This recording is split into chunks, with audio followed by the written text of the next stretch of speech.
Okay, everyone, thanks for attending this evening. The purpose of this careers panel is to give some insight into the breadth of careers within the NHS by meeting some interesting individuals. This session will be a meeting of a group of pharmacists and their journeys, and all your questions answered around how to get into pharmacy, really, and what the roles and areas that you could work in may be. So I'm going to start the session off with Vash, who is the Chief Pharmacist at the Royal Free Hospital, and she will tell you all about her journey. Hi, my name's Vash. Sorry, correction, I'm not the Chief Pharmacist, I'm the Clinical Services Pharmacist at Royal Free Hospital. So my role entails doing wards in the morning, so it can vary. So at the moment I'm in A&E, but we go through different specialities, so liver, renal, gastro, so it's a wide range. And I'm also involved with education and training, which is how I ended up presenting today. So involved in education and training of pharmacy trainees, cross-sector students, summer placements, junior pharmacists as well.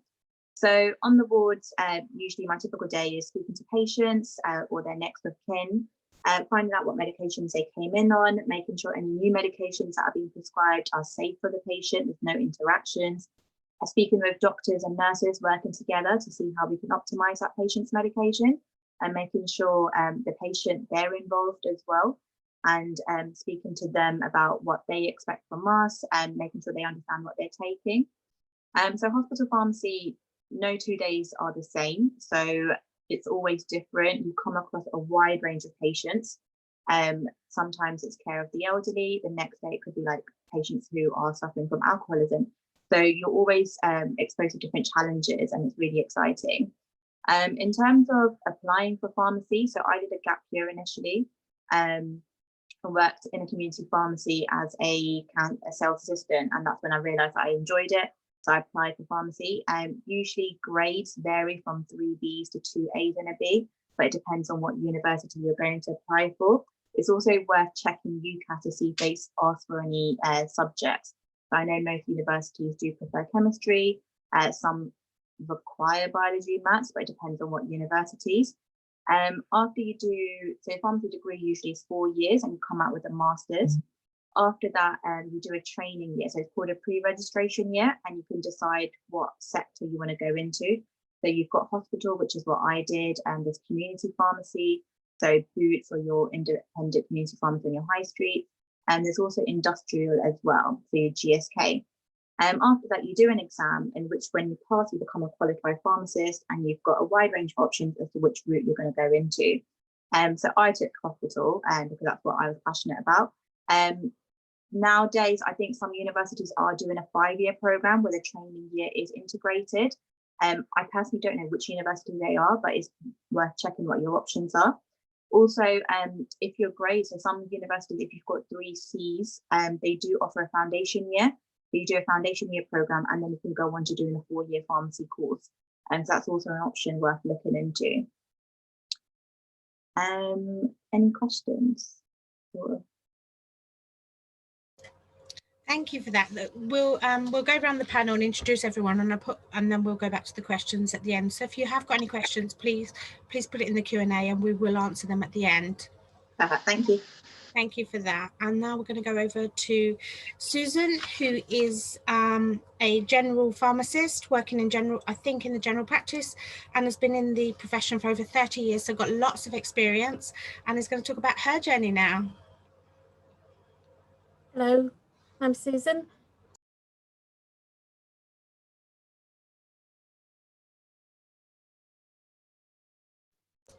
What my actual journey is, including what the job entails. So at 15, which is where some of you are, I had no real idea of what I wanted to be, but I knew I wanted to help people. I was good at sciences, and I also had needlework, so I wasn't quite sure which direction to go in. I completed a careers questionnaire, and my journey started from there with summer placements, which my school organised. My pharmacy placement was with Mary Burr, who was the 2nd female president of the Royal Pharmaceutical Society. So I started high. I found it very, very interesting and inspiring. And by the time I came out of my week, I knew community pharmacy was where I wanted to be. She introduced me to old and new pharmacy traditions because she ran an original Victorian pharmacy which fronted a Nottingham sandstone cave. So it wasn't your normal type of pharmacy. And she remained my mentor for many years afterwards, along with my aunt, who was also a hospital pharmacist. I registered as a pharmacist in 1990, hence the 30 years and over. I did my degree at Portsmouth, which was a polytechnic there, and turned to a university the following year. And then my pre-registration with Boots the chemist. My A-levels were chemistry, biology, and maths with stats. I would say anybody who's looking at that, stats has been exceedingly useful for pharmacy, and also I do ethics, and stats has been a godsend for ethics. Most of my career, as they said, was in retail pharmacy. I did 28 years in retail and recently moved to be a GP pharmacist. The basis of both roles is similar. And the switch was easy because I'm married to a GP, so I understood what GP pharmacists could do and might be needed to do. So community pharmacy, I soon found, was not just dispensing tablets. It's involved in the full frontline care of the public, and you're also the safety net for GPs and for prescriptions and hospital prescriptions. You make sure that there aren't any mistakes there. The main role is advice and clinical services, which most of you probably have an idea of dispensing, but you also do blood pressure monitoring, emergency supplies, community clinics, medication reviews, and safe storage. And you might also manage staff, stock, and the legal side of your pharmacy. So my main experience, my big experience was I actually went to the top and became superintendent pharmacist of Selfridges in Oxford Street, which is a very iconic pharmacy. It gave me buying experience as well as management experience. And it taught me that I wanted to be a frontline pharmacist. I didn't like being a senior manager and being stuck in the boardroom. I wanted to be face-to-face with the public and clinicians. So I went back to retail pharmacy in the normal community situation and remained there.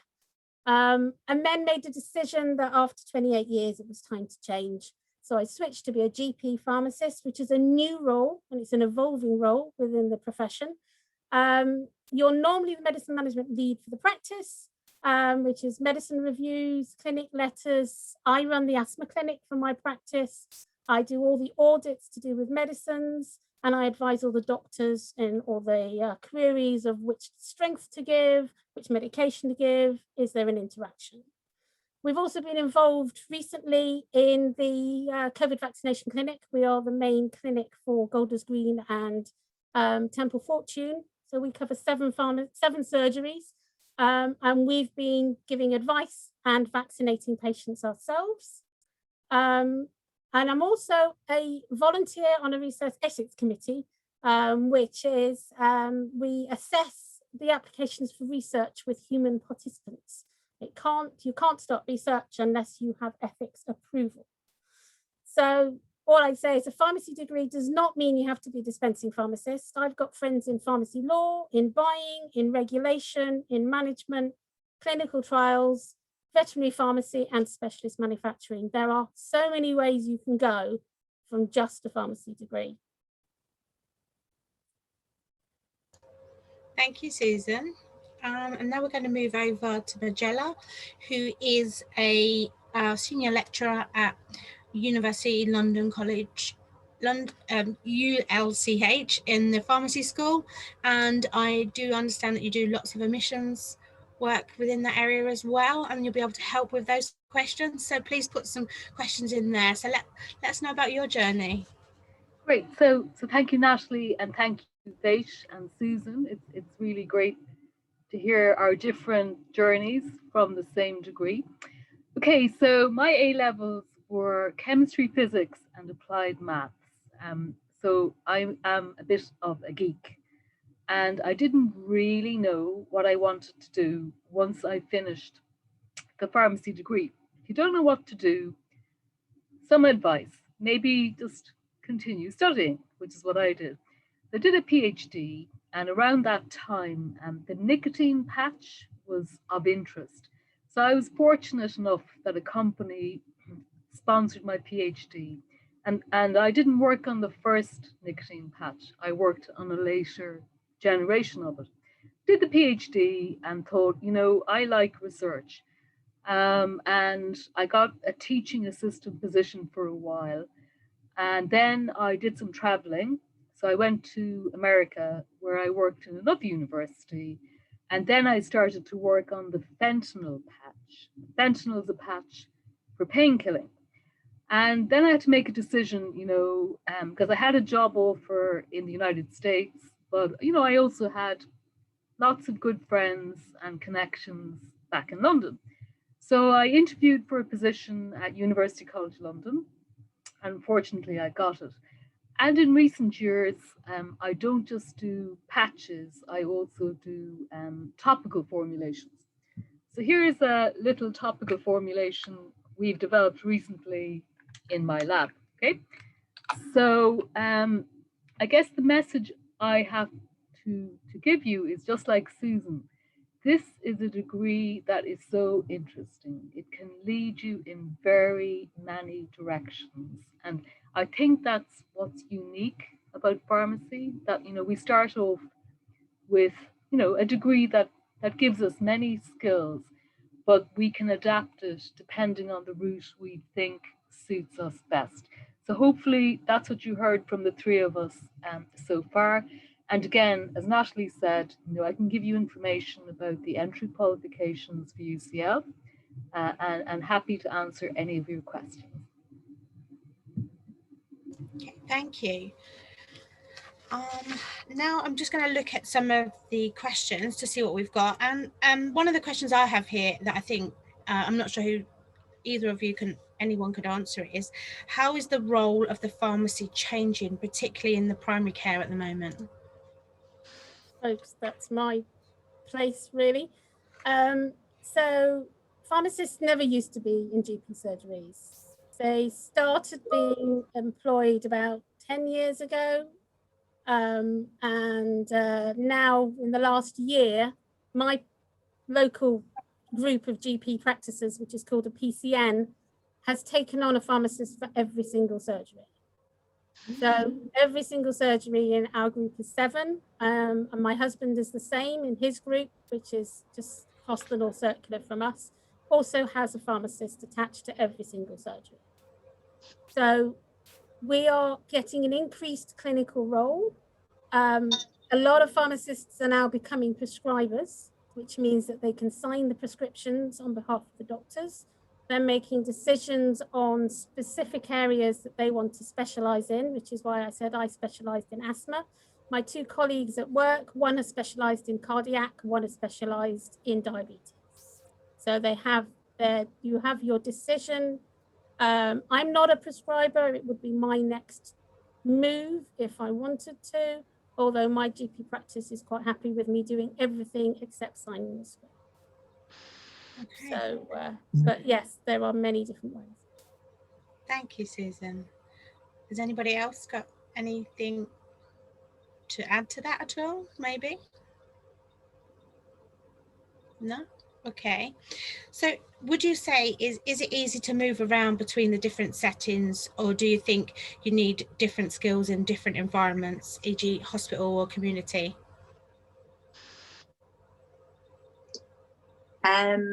I think there is a perception that if you're going from community to hospital, it is harder to get into. But I've worked with 3, 4, 5 colleagues who have come from community hospital, and they're probably one of the best hospital pharmacists I've seen. I think it's about how you apply those skills. Mm-hmm. So it's not just, okay, I'm in community, I dispense medications, I speak about minor ailments. It's about it's a bigger picture, and it's about how you apply that if you do go into hospital, and vice versa as well. So it could be difficult, but it's just about how you portray yourself. Okay. Okay, following on from that then, what else have I got here? How closely do you work with the doctors? Obviously, Susan, working with the GPs, you're working very closely, but in the hospital setting, do you work as close with the GPs, with the doctors there? I don't know. Yeah, So we do ward round with doctors. Okay. So every day in the mornings, so about an hour or so, a pharmacist, the consultant, registrar, and 2 junior doctors. We go around seeing all the patients and Yeah. reviewing their medications. So the doctors really value our input into how to optimize patients' medications. They ask us for doses of antibiotics. So we do work pretty closely with them. Yeah. Okay. Okay. Thank you. Let's have a look at these. I'm not sure who would like to answer this question. How long is the training to be a pharmacist?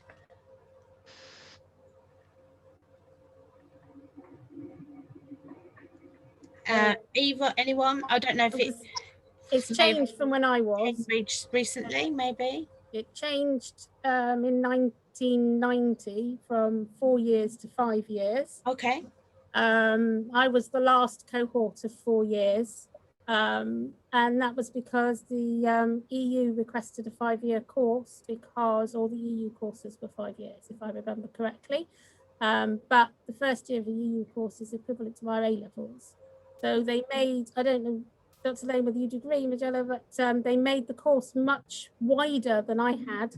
They brought in business studies, they brought in communication skills, and they used that extra year to add advantage to the course. Okay, thank you. And when you're doing your training, when you're training to be a pharmacist, do you sort of like go on a placement, maybe in a hospital setting, maybe in the chemist, your local chemist maybe, or in the, you know, in the GP surgery? Do you do placements like other medicine professions, really? So at university, so I did my degree at UCL. Yeah. So in their 3rd year and 4th year, you do placements. So they do send it to other hospital pharmacies. So we were based in London, so we went to Bath, Royal Free, Whittington. And then you also do go to the community pharmacy called Green Acres, which is our, not Green Acres, Green Light, which is our local cross-link. And you do like a few days there as well. But Magella, you might have more information than me.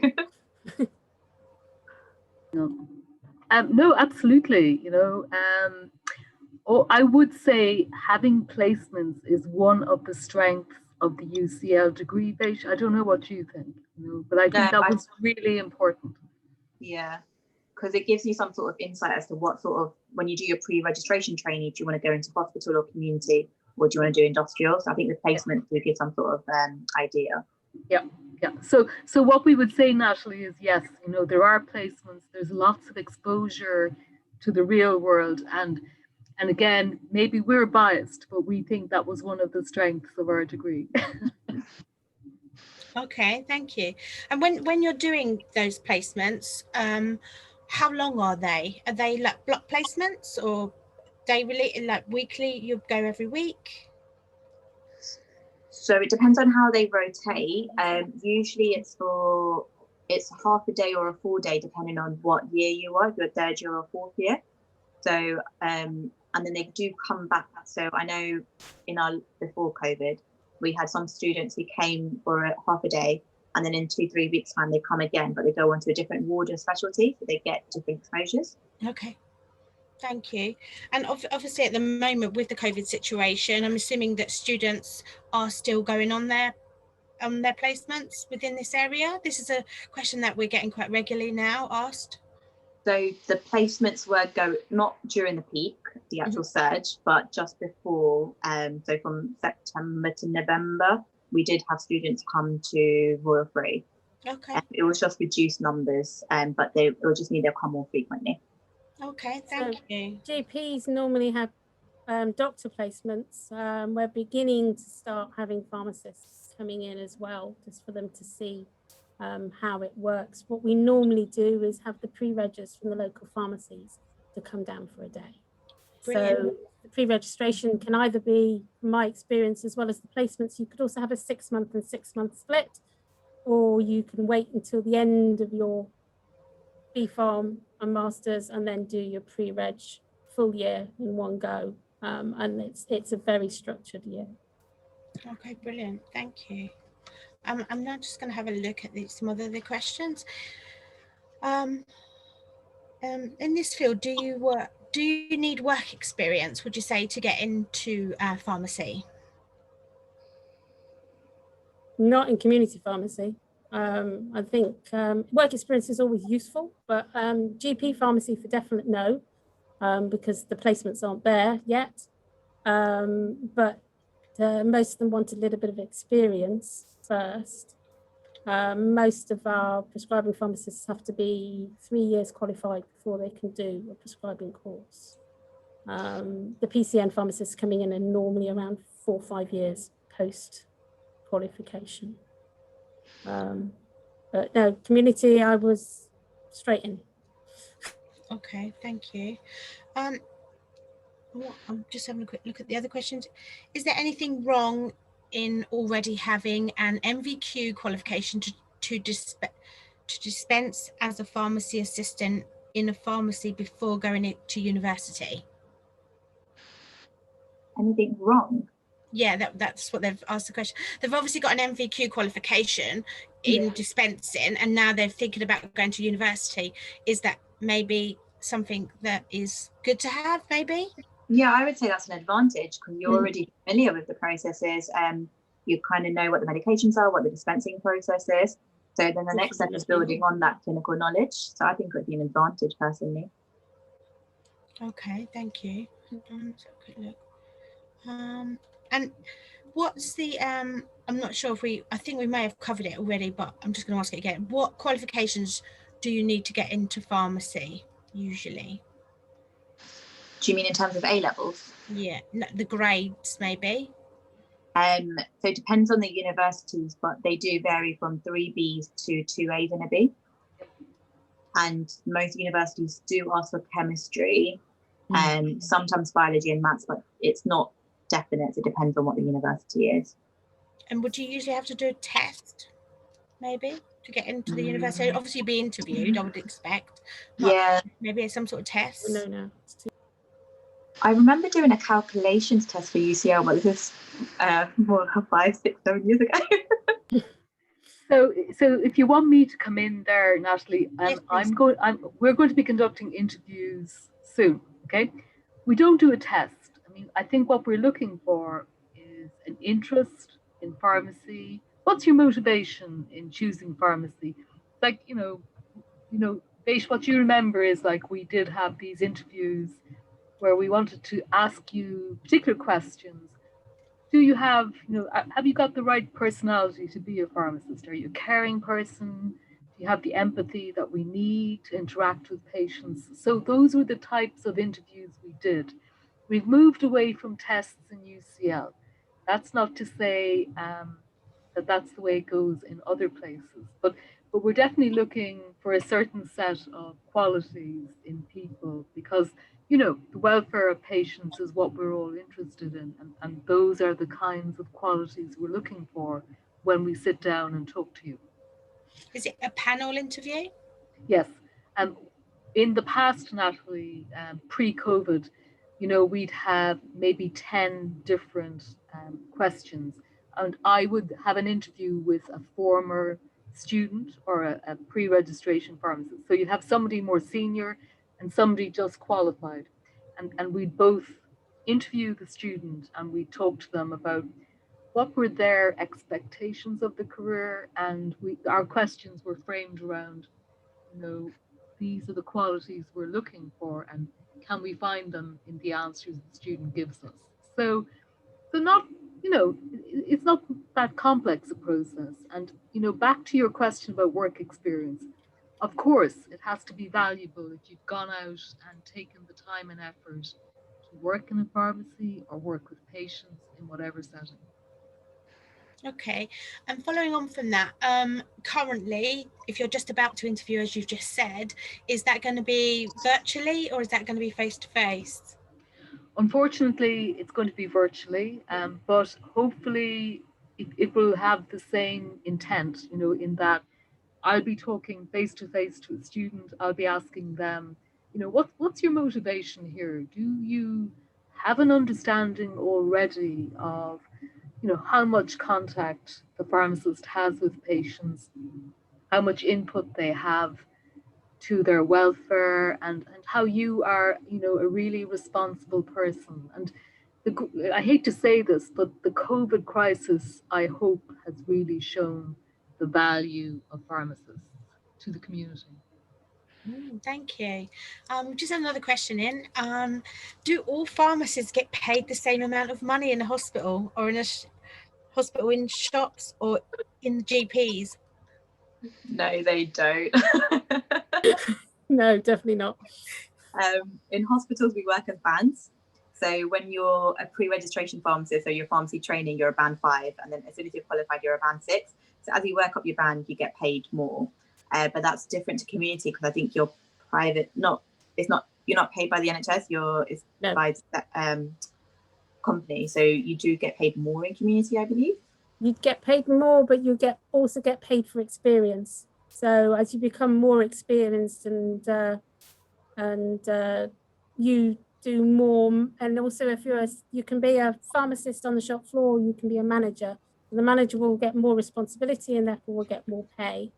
And then you can move up within the management and become a district manager, where you've got, I was a district manager with 3 shops under me. So I was managing my own shop, and then I'd go up and manage the other 2 and work alongside the pharmacists to support them.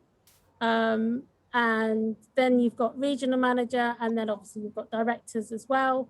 You've also got the situation of having your own pharmacy. So the payment ranges are quite wide. I actually took a pay cut from community to GP pharmacy. Okay. Because I decided that it was the area I wanted to move into, and it was worth the pay cut for me. Thank you. Let's have a look at the other questions coming in.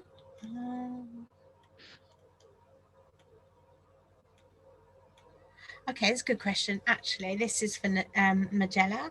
At university, do they prefer maths A-level or chemistry, or both?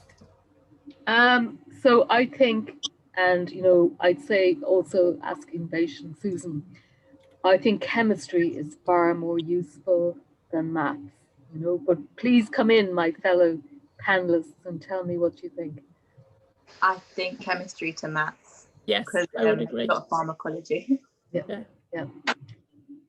And it's worth noting, Natalie, that the pharmacy degree teaches a lot more pharmacology than the general pharmacology degree. So that's one area we really are quite expert in. Okay, thanks. And there's another good question coming in. Are there lots of jobs out there at the moment for pharmacists, or will it be hard to find a job when somebody qualifies? What's the job market like? For hospital pharmacy, we're always recruiting. Yeah. We just did 2 weeks ago for band 6s, and we had 7 posts out. There's King's Hospital, which has about 25 junior newly qualified pharmacists. So I think hospital-wise, there's always something going on. And people moving up band, so we need to recruit more people leaving to go to other trusts or other sectors. I'm not too sure about community. Yeah, I mean, there's a serious lack of pharmacists in community, I think, at the moment. There's also the role of a locum pharmacist, where you go around the different pharmacies, either within a company, so you're relief, which is how I started, or you are independent and you book your own appointments and your own bookings of which pharmacy you want to work in and which ones you don't. As to GP pharmacy, well, as I've just said, we've just taken on 7 new pharmacists in our area for the PCNs, and all the PCNs will have money again from April to take on more pharmacists or more specialists, whether they're paramedics or mental health nurses or whatever. The money will be decided by the practices groups themselves, but it's the up and coming area, and there are continually availability at the moment. Okay, thank you. There's an interesting question coming. In GPs, what does a pharmacist do differently to a nurse in an asthma clinic? The nurses will very quickly go through, how's your asthma been? Have you had any exacerbations? And near enough, that's it from my experience. I'm doing a much more in-depth one. I'm checking inhaler technique. I'm checking whether they're actually compliant with the medications, how often they're taking them, whether they can use the inhalers, because there are different types. I've become a specialist in it because I'm actually a sufferer as well. So I come from the patient side and the clinician side. And I've had feedback to say that my asthma reviews are totally different to the nurses' ones, because the nurses have 5 to 10 minutes. I have 20 minutes with a patient. So it means I can do a lot more with them, whether it's virtually, on the phone. It's a totally different angle on asthma.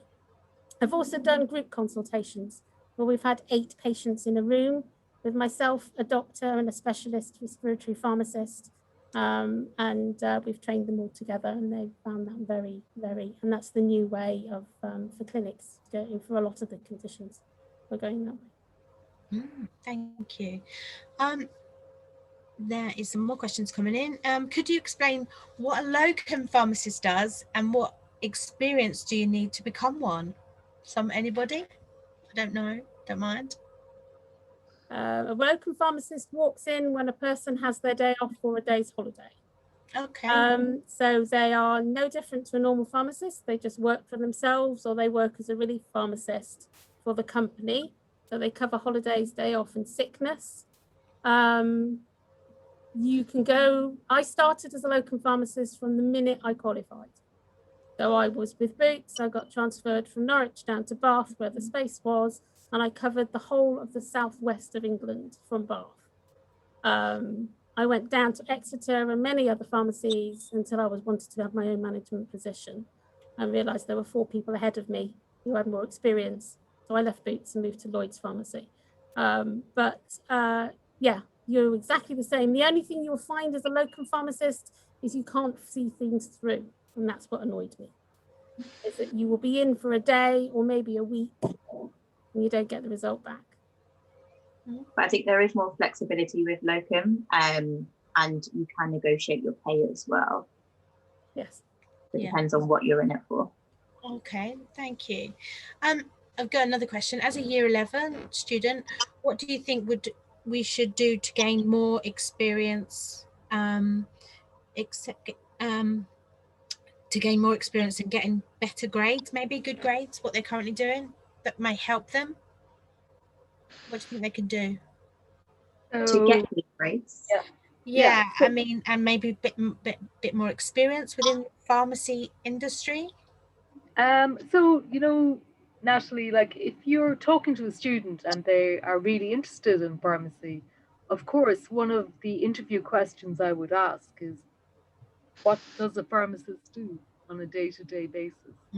Because if you've never, you know, when I was 15, I just went to volunteer in my local pharmacy because I knew I was interested in it, but I needed to think a bit more about what it was like. So it must be valuable if you go and spend time, either paid or unpaid, trying to figure out, you know, what's the role of the pharmacist at any level, you know, in this. And, you know, for various health and safety reasons, you can't always go to different sectors like hospital, but maybe you'll be able to volunteer or help out at your local community pharmacy. In the university, we try and have placements for secondary school students, obviously not at the moment, but when life was a bit more normal, we actively arranged those types of visits from students. Okay, thank you. We do offer work experience for year 12, year 13s if they're interested. So it is worth looking at hospital websites and seeing when you can apply or who best to contact. I remember I used to just call up the pharmacy department and ask them, and they'll be like, send us an email and we'll consider it depending on how the situation is there. Okay, that's good to know. So would they just go onto the website for the Royal Free Hospital? Yeah, or they can just give the pharmacy department a call and then someone will redirect them. Perfect. But being that they make initiative for their own learning, I think will be valued in the interview as well. Brilliant, that sounds great. I think community and GP pharmacy, you just walk in and ask whether you can First, the GPs ask if they've got a pharmacist, because not all of them will yet. But community, I used to have the schools contact me. We had a contract with one of the schools, but the kids would just walk in and say, would it be possible for me to do a week? We used to have six students a summer. Oh, okay. There's a poll just come up on the screen. Can I just ask the students taking part if they would be able to answer those questions for me, please? I was just going to have a look at some more questions. Many professionals in the healthcare get really stressed. Is it the same for a pharmacist? Who wants to answer that question? I think it's safe to say yes. We're no different. We face the same stress, sometimes more, but yeah, we do get stressed. It's about how you deal with that stress. Yeah. And okay. And what about what do you enjoy the most about your job? One thing. We'll start with Vash first. For me, it's the patient contact and the fact that no 2 days are the same. I love it. And Susan? I'd probably agree with Vash. It's making a difference to patients' lives and not knowing what's going to come through the door next. Okay, and Magella? So it's kind of the same as Susan, but in a long-winded way. You know, I sit down and try and think about new products, new medicines for the skin, and you know, so I need good students who've done pharmacy to help me make those products. So training students who, you know, have kind of shared the same pharmacy background as me, they understand the importance of medicines and how patients use them and how we can make better medicine. Brilliant. Thank you. I think we've managed to answer most of the questions now. I can't see any more. So thanks very much for taking part. It's been great that you've supported this event this evening. And hopefully we'll see you again quite soon. Thank you, guys. Thanks for having us. Bye, everybody. Bye. Bye. Great to meet you all. Brilliant. Thanks. Bye. Bye. Bye.